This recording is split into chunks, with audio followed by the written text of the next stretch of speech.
बेरपुर में inspire international के केंद्र की ओर वापसी की कार यात्रा के दौरान ममता ज्यादातर शांत रही।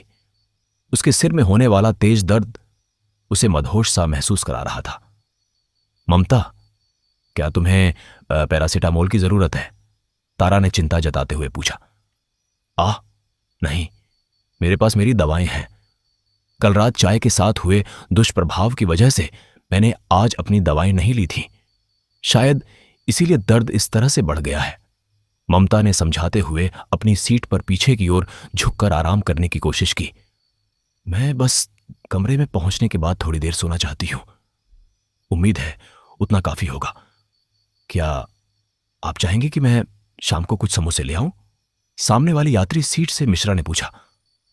मैं यह तुम लोगों पर छोड़ती हूं, थकी हुई ममता ने आंखें बंद करते हुए कहा। गांव की उबड़ खाबड़ सड़क पर बाकी के सफर के बारे में उसे कुछ याद नहीं रहा, जबकि उसे लगातार ऐसा लग रहा था जैसे वह किसी खराब रोलर कोस्टर की सवारी कर रही हो। वह इंस्पायर इंटरनेशनल केंद्र पर उतरी, अपने कमरे की ओर भागी और बिस्तर पर गिर पड़ी। अगले 6 घंटों तक वह किसी छोटे बच्चे की तरह सोती रही। मुखिया शेरा सिंह दोपहर की बस पकड़कर लखनागंज गए और जिले के बाहरी इलाके में स्थित कुक्कुटदेव मंदिर पर उतर गए। यह एक लोकप्रिय स्टॉप था और यह मंदिर कोई नियमित धार्मिक पूजा स्थल नहीं था जहां प्रसिद्ध देवी देवता या अनुष्ठान होते हों। अखंड कुक्कुट देवता वाला यह मंदिर छोटा सा था और वहां से गुजरने वाले लोग बस एक पल के लिए प्रार्थना करने या सिक्का डालने के लिए रुक जाते थे। असली गंतव्य मंदिर के पीछे की गुफाओं में था, जहां ओझा कहे जाने वाले तांत्रिक झाड़ फूंक और काले जादू का अभ्यास करते थे।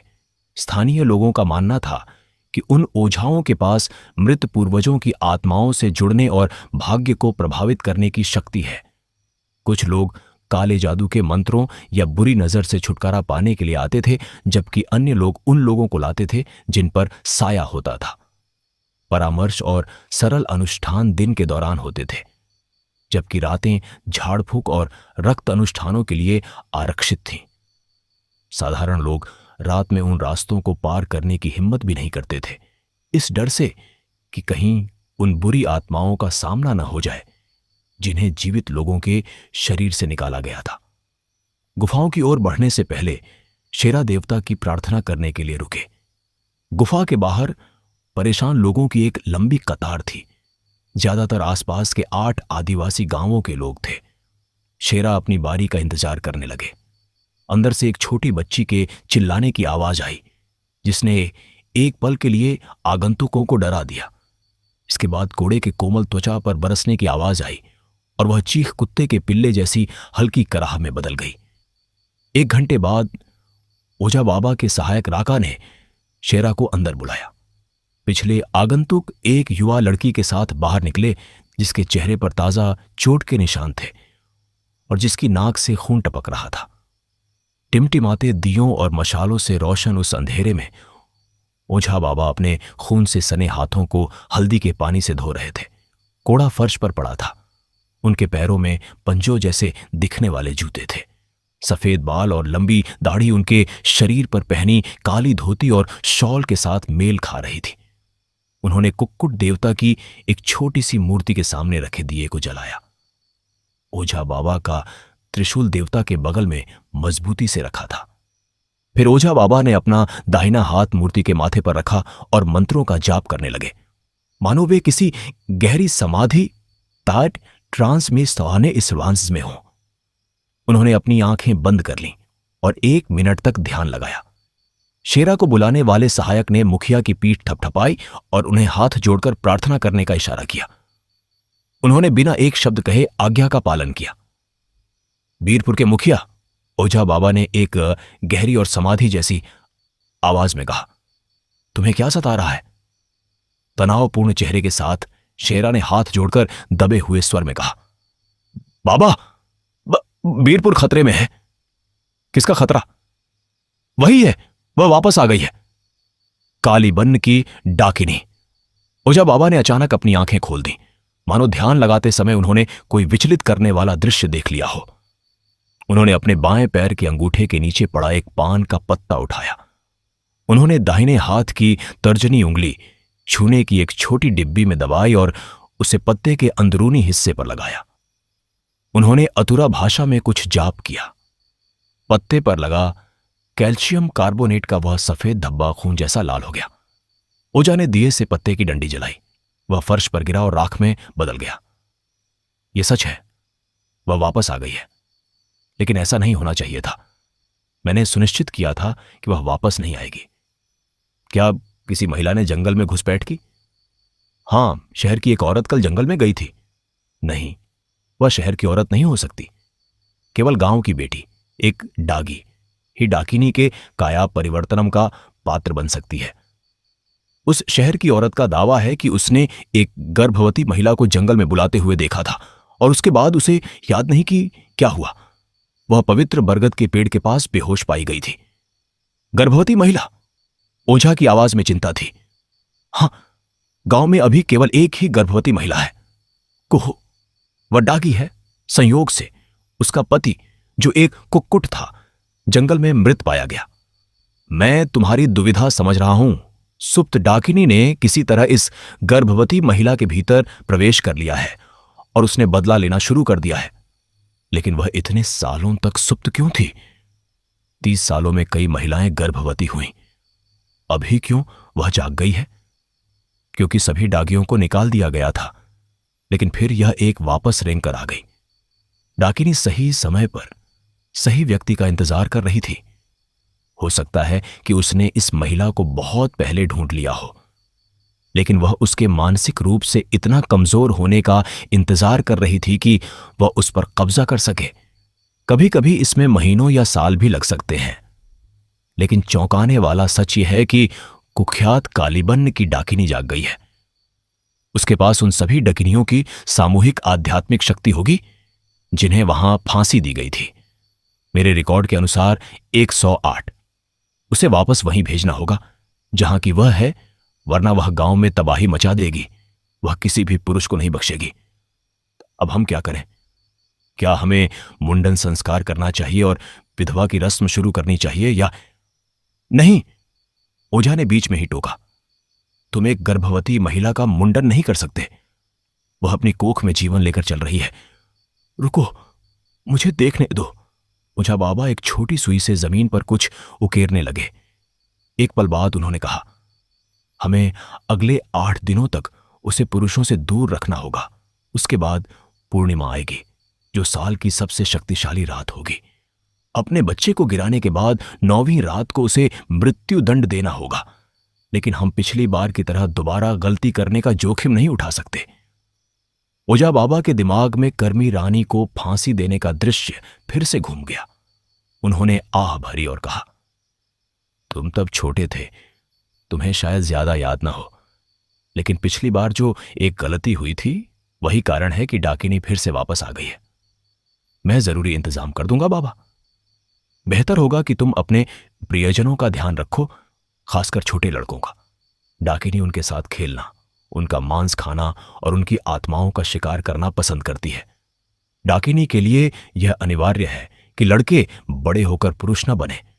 पुरुषों के प्रति उनकी नफरत ऐसी ही है। मुझे तुम्हारे गांव के पुरुषों के भाग्य पर तरस आता है। क्या मुझे गांव खाली करने का आदेश जारी करना चाहिए? मूर्ख मत बनो। भागने से इसका समाधान नहीं होगा। अगर डाकिनी चाहे तो वह अब किसी से भी चिपक सकती है। वह सूर्यास्त के बाद जंगल में आजादी से घूम सकती है, लेकिन वह तब तक किसी को नहीं मार सकती जब तक कि यह मुहूर्त ना हो। साथ ही वह एक रात में केवल एक ही पुरुष को मारती है। इसलिए रात 10 बजे के बाद अपने घरों से बाहर ना निकलें और हमें 50 मिनट के इस मुहूर्त के दौरान ही उसकी झाड़ फूंक करनी होगी। मैं अपने सहायकों से फांसी के लिए जरूरी चीजें करने को कहूंगा। हम उसे जड़ से उखाड़ फेंकेंगे और इस खतरे को हमेशा के लिए खत्म कर देंगे। मैं 9वीं रात को वहां रहूंगा। ओझा बाबा ने चिंतित मुखिया को आश्वासन दिया। उन्होंने उन्हें जाने का इशारा किया। शेरा उठे, बाबा के पास जाकर उनके पैर छुए और गुफा से बाहर निकलने लगे। सहायक पहले ही कतार में अगले व्यक्ति को बुला चुका था।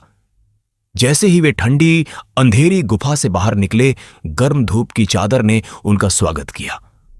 वे बाकी बचे आगंतुकों के पास से गुजरे। मंदिर में उन्होंने एक बार फिर प्रार्थना की, इस बार विशेष रूप से अपने 2 बेटों की सुरक्षा के लिए। जैसे ही शाम एक भारी कफन की तरह गांव पर छा गई, उसकी संकरी गलियों में एक बेचैन करने वाली स्थिरता उतर आई। आमतौर पर दिन भर की मेहनत से लौटने वाले पुरुषों की हंसी और बातों से गूंजने वाला गांव अब वीरान पड़ा था, जो एक स्पष्ट डर की चपेट में था। पूरे समुदाय में अफवाहें जंगल की आग की तरह फैल रही थीं। बदला लेने वाली डाकिनी की कहानियां जो सायों में घूम रही थीं और पुरुषों के खून की प्यासी थी। उन्होंने केवल अपनी दादियों से खून चूसने वाली चुड़ैल की कहानियां सुनी थीं और कभी उसका सामना नहीं किया था। ये वे कहानियां थीं जो पीढ़ियों से चली आ रही थीं, जिन्हें दादियां फटी आंखों से देखते बच्चों को दबी जुबान में सुनाती थीं। और अब जैसे जैसे धरती पर अंधेरा छा रहा था, वे कहानियां एक सिहरन पैदा करने वाली वास्तविकता का रूप ले रही थी। कोई भी पुरुष अपने घर की सुरक्षा से बाहर निकलने की हिम्मत नहीं कर रहा था, सिवाय मुखिया के, जो पहले बाहर निकले थे और अभी तक वापस नहीं लौटे थे। महिलाएं भी सावधानी से चल रही थीं। उनके रोजमर्रा के काम अब आशंका से भरे थे। गांव के कुएं के पास महिलाओं का एक छोटा समूह इकट्ठा हुआ था। उनकी आवाजें धीमी थीं क्योंकि वे रात के लिए अपने मिट्टी के बर्तनों में पानी भर रही थीं।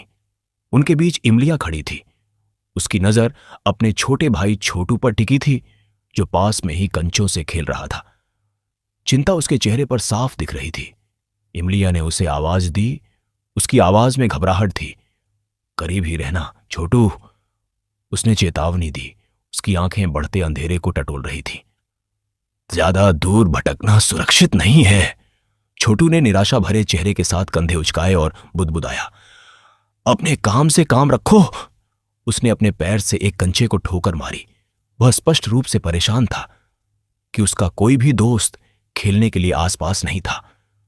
कुछ 100 मीटर दूर अपनी मामूली मिट्टी की झोपड़ी के सायों में छिपी एक अकेली आकृति पुरानी खिड़की से बाहर झांक रही थी। वह विधवा कुहू थी। उसकी नजर ढलती रोशनी में कंचों से खेल रहे अकेले लड़के पर टिकी थी। छोटू को देखते हुए उसके दिल में एक कड़वी मीठी तड़प उठी। मातृत्व के उसके अपने सपने अब हमेशा के लिए पहुंच से बाहर थे। कुहू ने अपना जबड़ा भींचा।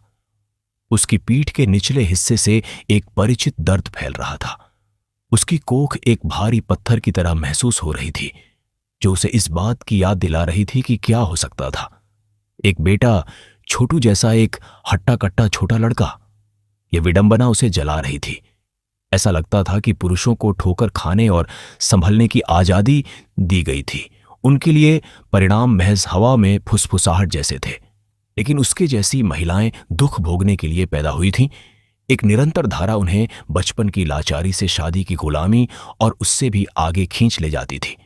हालांकि यह एक निश्चित भविष्य का बोझ था जो उसके सामने फैला था, उतना ही अपरिहार्य जितना कि उसके पेट का कसाव। उसे फांसी दी जाएगी। उसका मासूम बच्चा क्रूर परिस्थितियों की बलि चढ़ जाएगा। वह कभी अपने बच्चे को गोद में नहीं ले पाएगी, कभी उन कीमती आंखों में नहीं झांक पाएगी। जैसे ही उसकी आंखों में आंसू भर आए, कुहू के सूखे गले ने उसे एक और जरूरी जरूरत की याद दिलाई। उसे प्यास लगी थी, लेकिन झोपड़ी में पानी नहीं था। मुखिया ने आदेश दिया था कि कुहू बाहर न जाए। कुसुम को पानी भरना था, लेकिन वह अभी तक लखनगंज से नहीं लौटी थी। चूंकि गांव वाले उसे वैसे भी फांसी पर लटकाने ही वाले थे, तो क्यों ना एक नियम तोड़कर कुएं से मुट्ठी भर पानी पी लिया जाए, उसने सोचा और फिर खिड़की से दूर हट गई। इमलिया ने रस्सी खींची और पानी सी थी और पानी से भरी बाल्टी ऊपर आ गई। उसने उसे उठाया और अपने साथ लाए बर्तन में पानी भर लिया। उसने भारी बाल्टी उठाई और अपने घर की ओर चलने लगी। उसने अपने छोटे भाई को पथरीली जमीन पर कंचा फेंकते देखा। प्लीज कहीं मत जाना, मैं दूसरी बाल्टी लेने वापस आ रही हूं, ठीक है? इमलिया ने चेतावनी दी। उसकी आवाज दिन भर के कामों के बोझ से भारी थी, लेकिन लड़के ने कोई ध्यान नहीं दिया। वह चली गई। छोटू थोड़ा और साहसी हो गया और उसने कंचे को और जोर से फेंका। वह दूसरे कंचों से टकराया और उनमें से दो गांव की सीमा पार करके वह जंगल में लुढ़क गए। आगे का अंधेरा डरावना था, उसके चेहरे के भाव गंभीर हो गए। सूर्यास्त के बाद किसी को भी जंगल के अंदर जाने की अनुमति नहीं थी और हर बीतते सेकंड के साथ अंधेरा और तूफानी होता जा रहा था। छोटू हिचकिचाया, अपने कंचे वापस पाने की इच्छा और सायों में छिपे डर के बीच फंसा हुआ। कंचों को खोने के परिणाम उसके दिमाग में बड़े होकर उभर रहे थे। पिता की डांट, मां के थप्पड़, अपनी बहन की बात न मानने पर उसके ताने। फिर भी दूसरा विकल्प, अकेले अंधेरे का सामना करना, उसे भीतर तक आतंक से भर रहा था। कांपते हाथों और तेज धड़कते दिल के साथ छोटू ने अपना फैसला लिया। वह जंगल की गहराइयों का सामना करेगा, भले ही अपनी बहन के वापस आने से पहले अपनी चीज वापस पाने के लिए। लेकिन जैसे ही वह रोशनी और अंधेरे के बीच की सीमा पर पहुंचा, एक हरा कंचा वापस आ गया, धीरे धीरे उसकी ओर लुढ़कता हुआ, जैसे कोई अनदेखी शक्ति उसे निर्देशित कर रही हो। उसके भीतर राहत की लहर दौड़ गई, जिसने उसके डर को किनारे से हटती लहर की तरह बहा दिया। वह कंचा उठाने के लिए आगे बढ़ा, उसकी उंगलियां उसकी चिकनी सतह को छू रही थीं, और फिर पलक झपकते ही वह गायब हो गया। उस अंधेरे द्वारा छीन लिया गया जो उसकी पहुंच से ठीक परे घात लगाए बैठा था। ऊपर आसमान में काले बादल मथ रहे थे। बिजली किसी क्रोधित देवी के प्रकोप की तरह स्वर्ग को चीर रही थी। जैसे ही छोटू ने उस अशुभ आकाश की ओर देखा, उसके ऊपर डर का एक साया छा गया, ठंडा और दम घोंटने वाला। और फिर जंगल की गहराइयों से एक आवाज ने सन्नाटे को चीर दिया, एक ऐसी आवाज जिसमें द्वेष और पागलपन खुला था। वह अपने सामने मौजूद अंधेरे जंगल की ओर मुड़ा। अचानक अंधेरे में आंखों की एक जोड़ी दिखाई दी। ठंडी हवा के बस कुछ ही फीट उस लड़के को उन शातिर आंखों की जोड़ी से अलग कर रहे थे, जो लाल रंग की चमक के साथ चमक रही थी। सन्नाटे का एक क्षण, अंत में अंधेरे की ओर से एक तीखी महिला की आवाज आई। तुम यहां क्या कर रहे हो छोटू? मेरे कंचे खो गए। जवाब देते हुए छोटू हकलाया। ओह, छोटे लड़के को अपने कंचे वापस चाहिए, क्या ऐसा ही है? छोटू ने अपना सिर ऊपर नीचे हिलाया। हाँ, मैंने तुम्हें अकेले खेलते देखा। क्यों, क्या तुम्हारे दोस्त नहीं है? आज चुड़ैल की वजह से कोई नहीं खेलना चाहता था। क्या तुम्हें चुड़ैल से डर नहीं लगता? थोड़ा मुझे लगता है। क्या तुम मेरे साथ खेलना चाहोगे छोटे लड़के? अंधेरे की वह आवाज छोटू को चिढ़ाती हुई लग रही थी। उसका लहजा परपीड़क आनंद, सैडिस्टिक प्लेजर से भरा था, जैसे वह उसके डर के साथ खेल रही हो। हर शब्द के साथ वे लाल आंखें उसे छेद रही थीं, उनकी काली पुतलियां फैल रही थीं और द्वेष के पोती की विभत्स नृत्य में घूम रही थी। क्या आप चुड़ैल हैं? लड़के ने कहा। उसकी आंखें भारी होने लगी थी। मैं बस एक मां हूं जिसके कोई बच्चे नहीं है। काश मेरा तुम्हारे जैसा एक प्यारा छोटा लड़का होता। क्या तुम्हारी मां तुम्हारे साथ खेलती है? नहीं, वह हमेशा घर के काम और खाना बनाने में लगी रहती है। ओह, मैं उन कर्तव्यों से मुक्त हूं। अगर तुम चाहो तो मैं हर समय तुम्हारे साथ खेल सकती हूं। छोटू की पुतलियां फैल गई थी। वह अपने शरीर पर नियंत्रण खो रहा था। कोई चीज उस पर हावी हो रही थी, कोई बहुत शक्तिशाली और अलौकिक चीज। आसमान से उसके शरीर पर पानी की एक बूंद गिरी और फिर एक और, अब बारिश। हालांकि उसे अपनी त्वचा पर गीलापन महसूस नहीं हो रहा था। क्या तुम मेरे साथ आकर खेलोगे? उस महिला की आवाज ने पूछा। छोटू नहीं कहना चाहता था, लेकिन उसके आदेश पर उसका मुंह नहीं खुला, इसलिए उसने अपना सिर बगल में हिलाया। सन्नाटा खिंचता गया, दम घोंटने वाला। एकमात्र आवाज पत्तियों पर गिरती बारिश की निरंतर थाप थी, जो उसे अंधेरे और उन भयानक लाल आंखों से अलग करने वाला एक ठंडा पर्दा था। कंचे, उसके कीमती कंचे लुढ़क कर बाहर आ गए। वे उसके पैरों के बीच अपनी जगह से उसका मजाक उड़ा रहे थे, इतने करीब फिर भी नामुमकिन रूप से दूर। उसकी आंखों में आंसू भर आए, जिससे उसे घूरती हुई वे लाल आंखें धुंधली हो गईं। घबराहट ने उसके गले को जकड़ लिया, तीखी और हताश। उसकी देह ब्लेडर विरोध में चिल्लाई, जिसे आतंक में जकड़े उसके शरीर ने नजरअंदाज कर दिया। हवा पतली हो गई, उसके फेफड़े ऐसे जल रहे थे जैसे वे उसकी पसलियों से बाहर निकलने की कोशिश कर रहे हों। वह अपने मस्तिष्क के आदिम हिस्से में कहीं जानता था कि यह महज डर से बढ़कर था। यह लकवा पैरालिसिस था, किसी अनदेखी शक्तिशाली चीज के सामने एक बर्फीला समर्पण। फिर एक स्पर्श, ठंडा, चिपचिपा और उसकी त्वचा पर अस्वाभाविक रूप से खुरदरा। एक हाथ जो इंसान का नहीं था अंधेरे से निकला। उसके लंबे नुकीले नाखून उन पंजों की तरह थे जिनकी युक्तियों पर सड़न की हरी चमक थी। वह उसके कंधे पर टिक गया, उसे और अधिक जकड़ लिया और उसकी इच्छा शक्ति के आखिरी अवशेषों को छीन लिया। छोटू एक डरे हुए पिल्ले की तरह सिसका, एक दयनीय आवाज जो मूसलाधार बारिश में खो गई।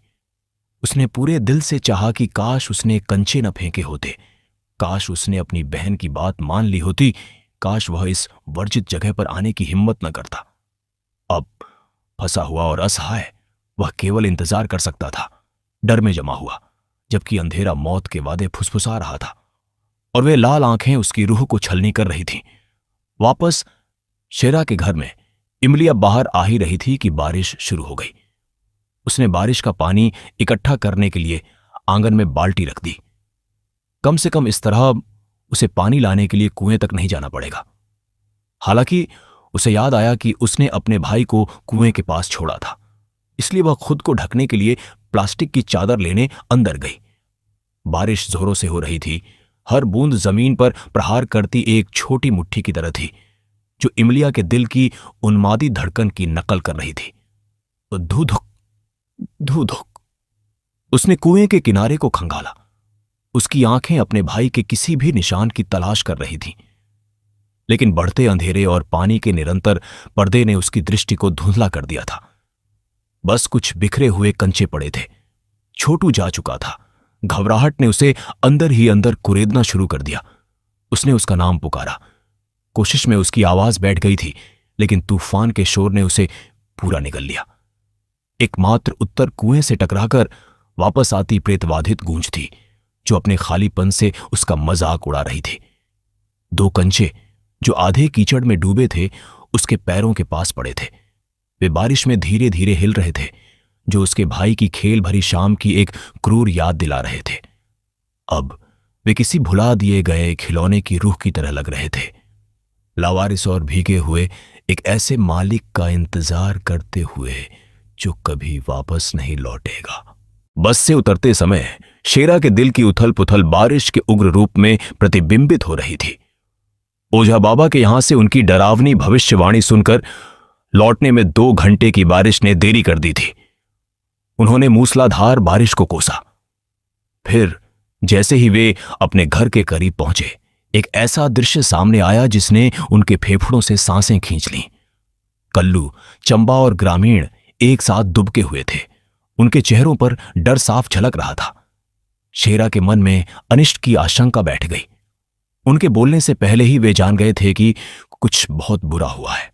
उनकी पत्नी, जिसकी आंखों से आंसू किसी टूटे हुए बांध की तरह बह रहे थे, ने उनके सबसे बुरे डर की पुष्टि कर दी। क्या हुआ? शेरा ने पूछा। छोटू, वह सिसकते हुए बोली। उसका नाम एक रुंधी हुई चीख की तरह निकला। वह चला गया। शेरा का दिमाग चकरा गया। ओझा बाबा के शब्द अपने बेटों की रक्षा करने के बारे में उनके दिमाग में एक ताने भरे स्वर की तरह गूंजने लगे। क्या? वे गरजे। आतंक से उनके चेहरे की रेखाएं विकृत हो गईं। चंबा ने कांपती आवाज में उस अकल्पनीय बात को हकलाते हुए कहा, वह जंगल में गायब हो गया। डाकिनी उसे ले गई। मुखिया, जो अधिकार वाला व्यक्ति था, बिखर गया। उसने अपने बाल नोचे। लाचारी का बोझ उसे कुचल रहा था।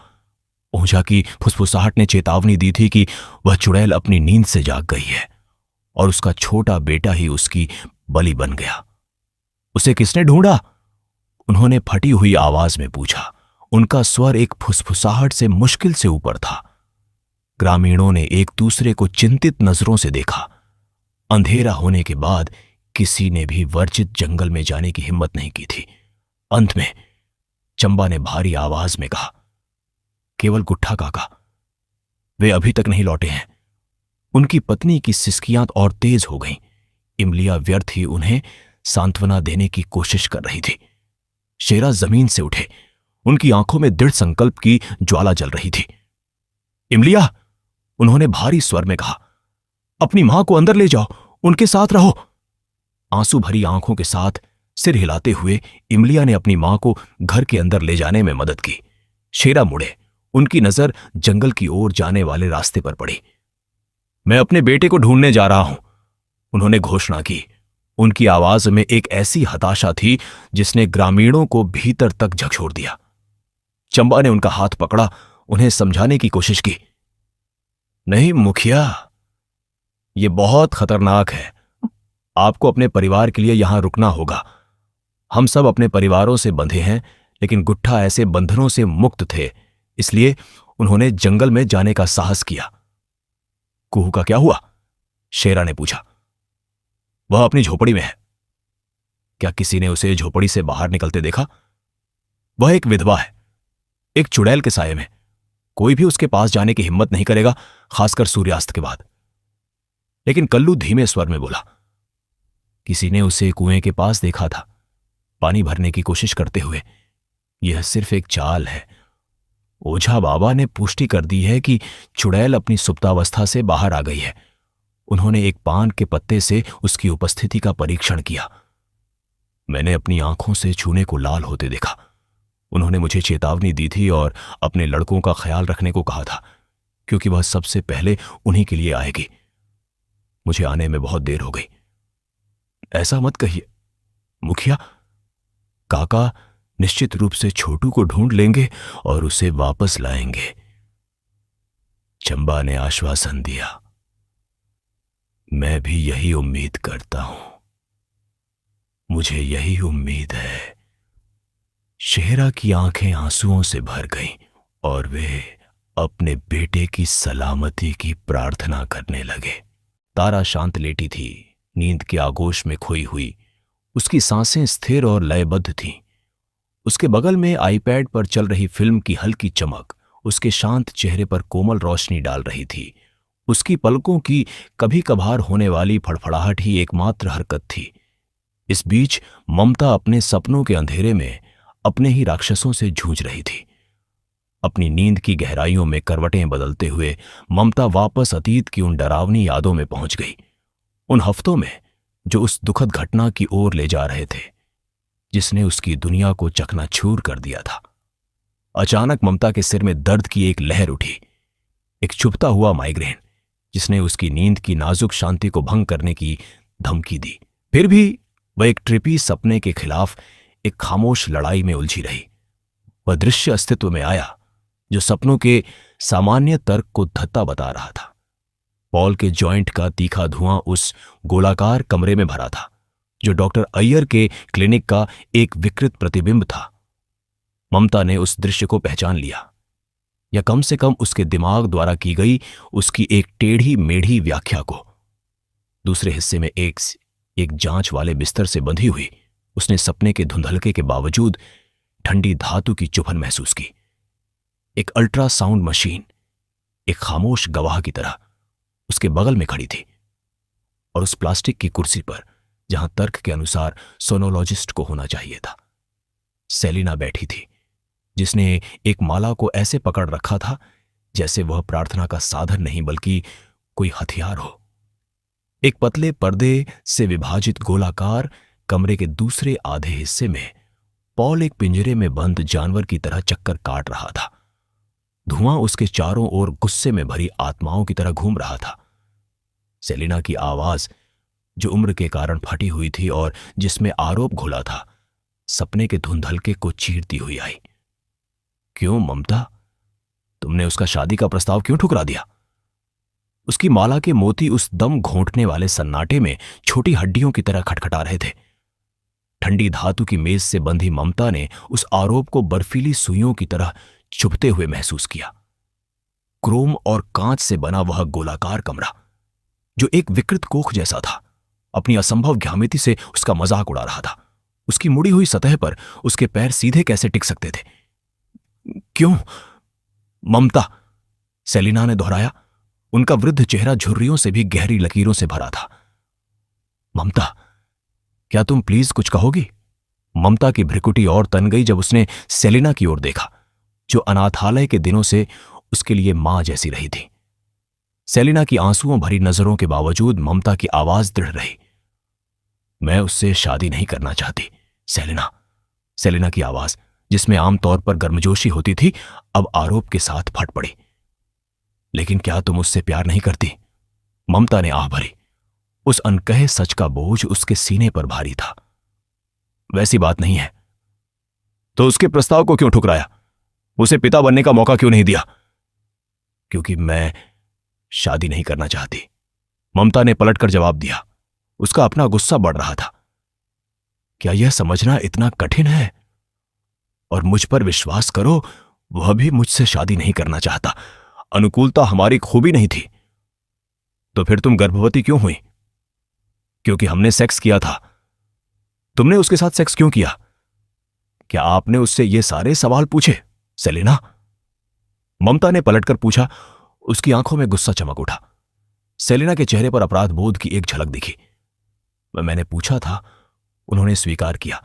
उनकी आवाज अब कोमल थी, लेकिन उसके जवाब खोखले और टालने वाले थे।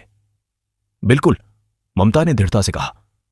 पॉल ने इसकी योजना नहीं बनाई थी, सेलिना। यह बच्चा एक दुर्घटना, एक्सीडेंट थी। लेकिन गर्भपात कोई दुर्घटना नहीं है, सेलिना ने भय मिश्रित स्वर में कहा। यह एक पाप है। मैं बच्चा रख रही हूं, ममता ने संकल्प के साथ घोषित किया। लेकिन मैं उससे शादी नहीं करूंगी, न उसके लिए, न बच्चे के लिए, और न ही किसी की मंजूरी के लिए। क्या तुम्हें अंदाजा है कि यह दुनिया सिंगल मदर्स को क्या कहती है? क्या आपकी पवित्र किताब में सिंगल मदर्स नहीं है? ममता ने पलटवार किया। सेलिना की आंखों में आंसू भर आए, जिससे कमरे के किनारे धुंधले हो गए। मानो उनके दुख से बुलाए जाने पर पर्दा हटा और पॉल सामने आया। धुआं उसे कफन की तरह घेरे हुए था, जिससे उसका चेहरा साफ नहीं दिख रहा था। पॉल की आवाज, जो किसी टेढ़े मेढ़े पाइप से छनकर आती हुई भारी और असमान थी, ने उसे बीच में ही रोक दिया। ममता, उसने गंभीर लहजे में शुरू किया। हमारा समय अच्छा था, हम साथ रहे। मैंने शादी न करने के तुम्हारे फैसले का सम्मान किया, लेकिन अब। उसकी नजर अल्ट्रासाउंड मॉनिटर पर गई। उसकी काली दानेदार छवि में एक खामोश आरोप था। तुम मेरे बच्चे की मां बनने वाली हो। मैंने तुमसे गर्भावस्था की शुरुआत में ही गर्भपात के लिए कहा था, लेकिन तुमने मना कर दिया। लोग बातें करेंगे, ममता। मुझे उन सवालों के जवाब देने होंगे हमेशा के लिए। ममता के होंठ भींच गए।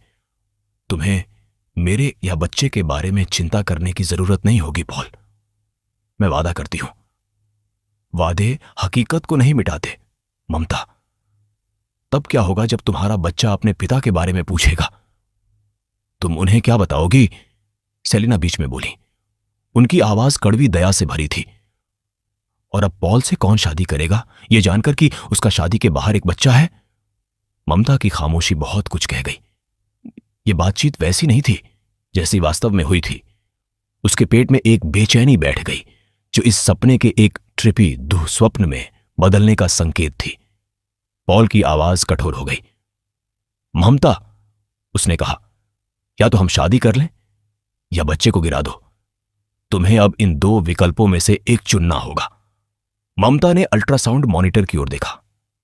अल्ट्रासाउंड मॉनिटर पर उसके बच्चे की ब्लैक एंड व्हाइट छवि, शून्य में तैरता हुआ एक दानेदार साया, ममता के लिए एक पल की शांति लेकर आई। धू-धुक धू-धुक, धू-धुक धू-धुक। स्पीकर से आती उसकी धड़कन की लयबद्ध थाप ने उसे सुरक्षा के एक झूठे एहसास में सुला दिया। लेकिन फिर सपना उसके पैरों के नीचे की रेत की तरह खिसक गया। ममता ने अपनी आंखें बंद कर लीं। उस परिचित लय में सुकून ढूंढने की कोशिश की। उसके पेट पर कुछ रेंग रहा था, लेकिन जब उसने फिर से अपनी आंखें खोली तो धुंधल का छुट चुका था। पॉल की धुएं वाली नजर और सेलिना के आंसुओं से भीगे चेहरे के बजाय डॉक्टर अय्यर की सिकुड़ी हुई भौहें दिखाई दे रही थी। ट्रांसड्यूसर की ठंडी धातु उसके पेट पर दबी हुई थी, जो उसे वापस क्लिनिक की वास्तविक दुनिया में ले आई। यह सपना किस ओर जा रहा था? डॉक्टर के चेहरे पर गंभीर भाव देखकर ममता ने पूछा, क्या हुआ डॉक्टर? क्या सब ठीक है? डॉक्टर अय्यर की नजर स्क्रीन पर टिकी रही। उनका चेहरा रहस्यमयी था, क्योंकि वे अल्ट्रासाउंड इमेज पर नाचती हुई चमकदार रेखाओं का अध्ययन कर रही थी। ममता का दिल सीने में जोर जोर से धड़कने लगा। हर बीतते पल के साथ उसकी घबराहट बढ़ती जा रही थी। वे नीली और लाल रेखाएं एक अशुभ लय के साथ धड़कती हुई लग रही थीं। उसे कुछ समझ नहीं आ रहा था, लेकिन डॉक्टर की खामोशी ने उस गर्भवती मां के भीतर घबराहट पैदा कर दी। प्लीज मुझे बताइए कि क्या गड़बड़ है। ममता, उन्होंने स्क्रीन पर उतार चढ़ाव वाली नीली रेखा की ओर इशारा किया और कहा, इसके पास एक और रेखा होनी चाहिए थी, लेकिन मुझे वह दिख नहीं रही है। ये नीली रेखाएं क्या हैं? धमनी से बहने वाला खून, लेकिन यहां कोई पल्मोनरी आर्टरी नहीं है। प्लीज डॉक्टर, ममता ने सिसकते हुए विनती की, मुझे बताइए कि बच्चा ठीक है, प्लीज। उसका दिल पसलियों से टकरा रहा था। एक उन्मादी ढोल की थाप जो मॉनिटर पर सुनाई दे रही नन्ही धड़कन की तेज धमक से मेल खा रही थी। डॉक्टर अय्यर ने एक गहरी सांस ली।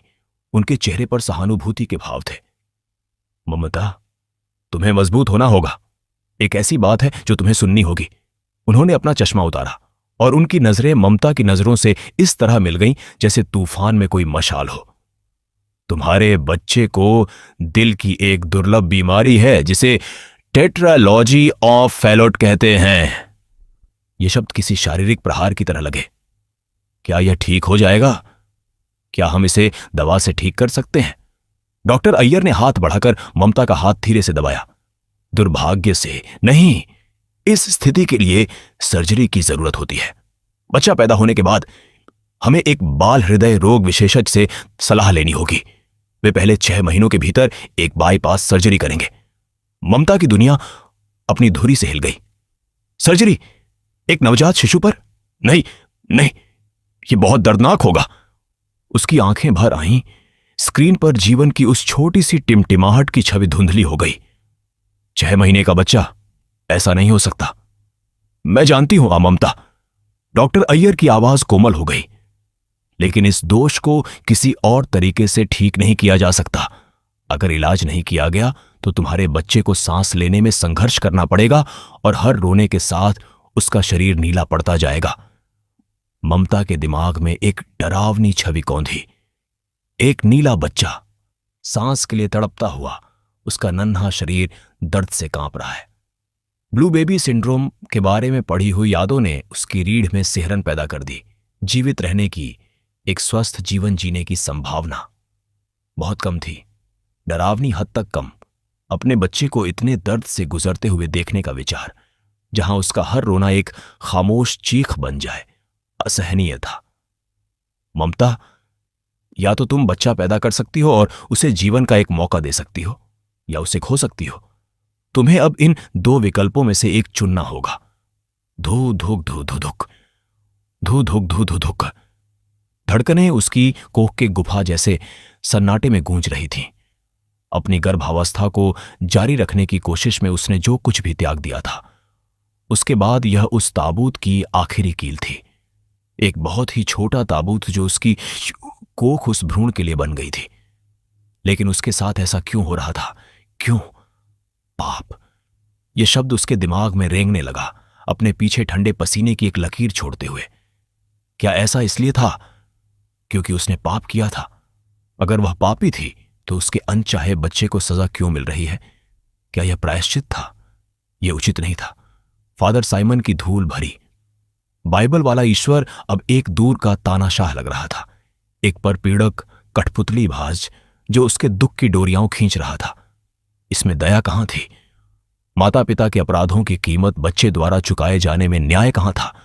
क्या यह दैवीय योजना का हिस्सा था? और तभी उसके बाएं स्तन से दूध की ट्यूब की बूंदें निकलने लगीं। ओ नहीं, यह फिर से हो रहा है, ममता चिल्लाई। यह गर्भपात की चिकित्सा प्रक्रिया का एक दुर्लभ दुष्प्रभाव हो सकता है। अरबों में किसी एक को ऐसा होता है, डॉक्टर ने समझाया। क्या? लेकिन मैंने तो बच्चा गिराया ही नहीं है। ममता, तुम्हें जल्द ही फैसला करना होगा क्योंकि तुम्हारा 24वां हफ्ता चल रहा है।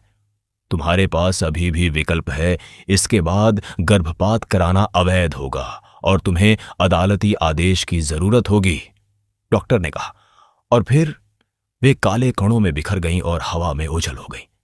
ममता उस खाली जगह को घूरती रही जहां डॉक्टर अभी मौजूद थी। हवा उनकी बातों की गूंज से कांप रही थी। विकल्प ममता, अभी चुनो।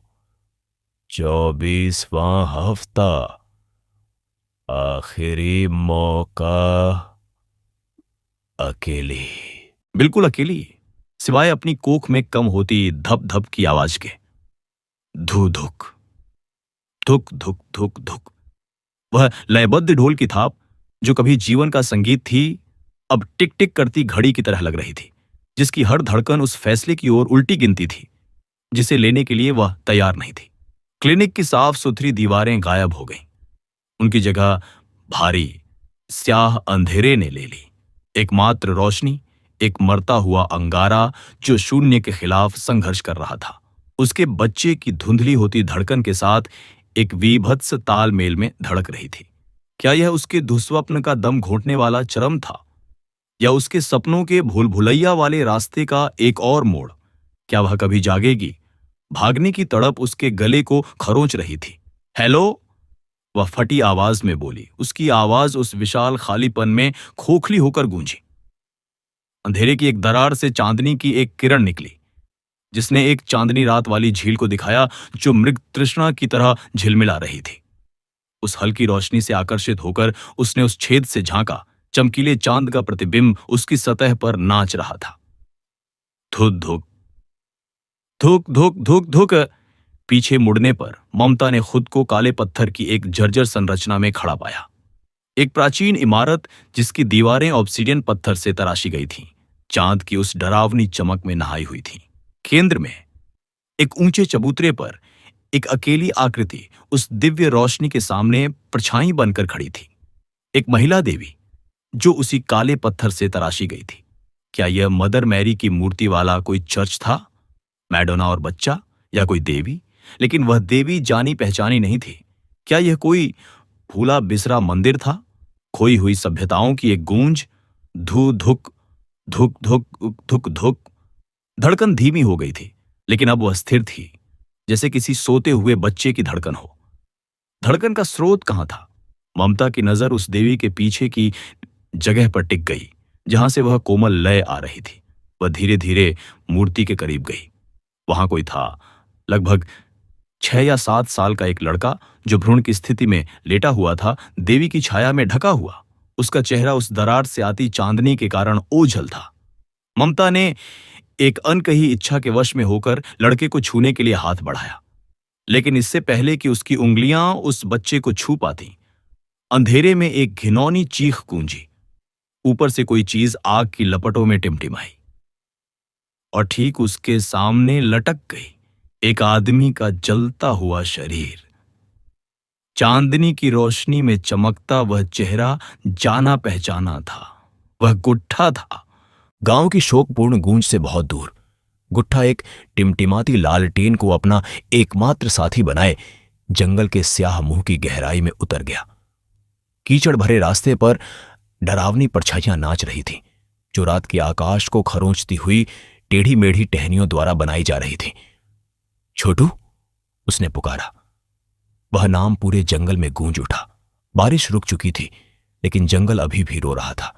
ऊपर की पत्तियों से टपकती बूंदें एक बेचैन करने वाली लय पैदा कर रही थीं।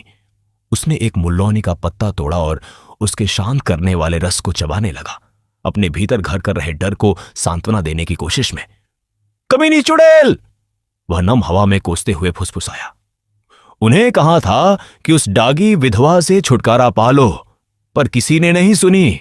बेचारा नन्हा छोटू। वह रुका, फिर चिल्लाकर पुकारा। उसकी आवाज जंगल के आगोश में समा गई। अरे छोटू! कुछ घबराहट भरे कदमों के बाद एक बच्चे की खिलखिलाहट, जो गूंजती हुई और विकृत थी, उसके कानों तक पहुंची। गुट्ठा जम गया। वह घूमा और लालटेन की रोशनी ने अंधेरे को चीर दिया। उस क्षणिक उजाले में उसने पैरों की एक छोटी जोड़ी को सायों में गायब होते देखा। दिल जोर जोर से धड़कने लगा। वह उस आवाज के पीछे भागा, उस मायावी हंसी के सहारे जो अचानक बंद हो गई। सन्नाटा छा गया। गुट्ठा ने अपनी लालटेन उठाई और महसूस किया कि वह पवित्र बरगद के पेड़ के सामने खड़ा है। उसकी लालटेन की रोशनी उसकी हवाई जड़ों पर पड़ी, जो रात की हवा में प्रेतवाधित अंगों की तरह झूल रही थी।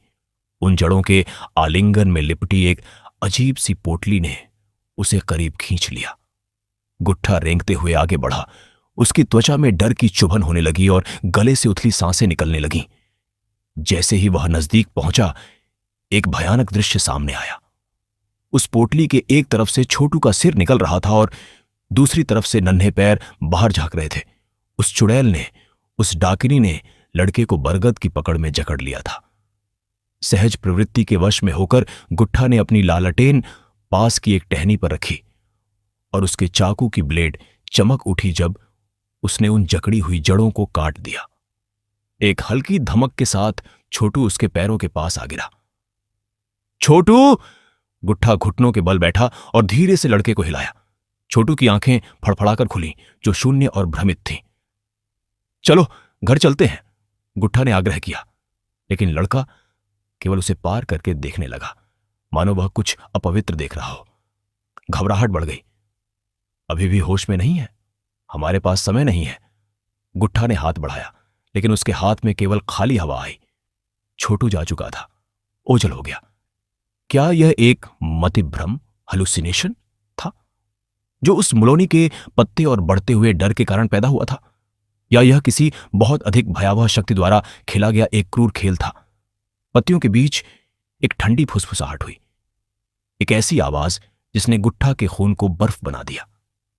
लालटेन फड़फड़ाई और फिर उस जगह को गहरे अंधेरे में डुबो दिया। वह झटके से मुड़ा और एक मरते हुए अंगारे की आखिरी चिंगारी में उसने इसे देखा।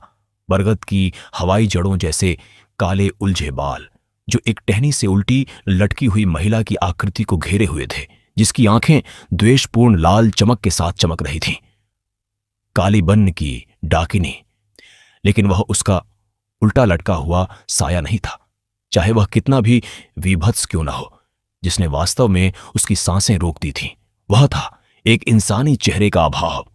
जहां उसका चेहरा होना चाहिए था, वहां केवल अंधेरे का एक खुला हुआ मुंह था, एक अथाह शून्य जो अंगारे जैसी आंखों से उसे वापस घूर रहा था। काया परिवर्तनम।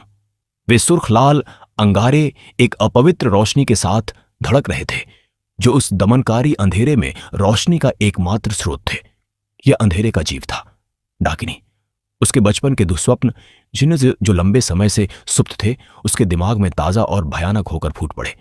उन दुस्वप्नों में डाकिनी हमेशा एक निराकार आतंक रही थी, उसके गहरे डरों का एक आकारहीन रूप। अब वही आकारहीनता उसे घूर रही थी, पहले से कहीं अधिक करीब, न केवल उसके मांस की बल्कि उसके अस्तित्व की भूखी। लुका छिपी खेल रहे हैं हम, क्यों गुट्ठा? डाकिनी खिलखिलाई। उसकी आवाज सूखी हड्डियों के आपस में रगड़ने जैसी थी। लेकिन यह बच्चों का खेल नहीं है, है ना? गुट्ठा को एक ऐसी निश्चितता के साथ पता चल गया जिसने उसकी हड्डियों को ठंडा कर दिया कि यह कोई खेल नहीं था, यह एक शिकार था, और वह शिकार था और वे साए उसका शिकारगाह थे। खेल का समय समाप्त हो गया है, गुट्ठा। वह आवाज जारी रही। मनोरंजन की जगह अब एक बर्फीली अंतिमता ने ले ली थी। उसकी आंखों के अंगारे आग की लपटों में बदल गए, जिससे बरगद की वे विभत्स जड़ें रोशन हो गईं, जो अब कंकाल के पंजों की तरह उसकी ओर बढ़ रही थी। गुट्ठा जानता था कि भागना व्यर्थ है, फिर भी वह मुल्लोनी के पेड़ों की ओर भागा।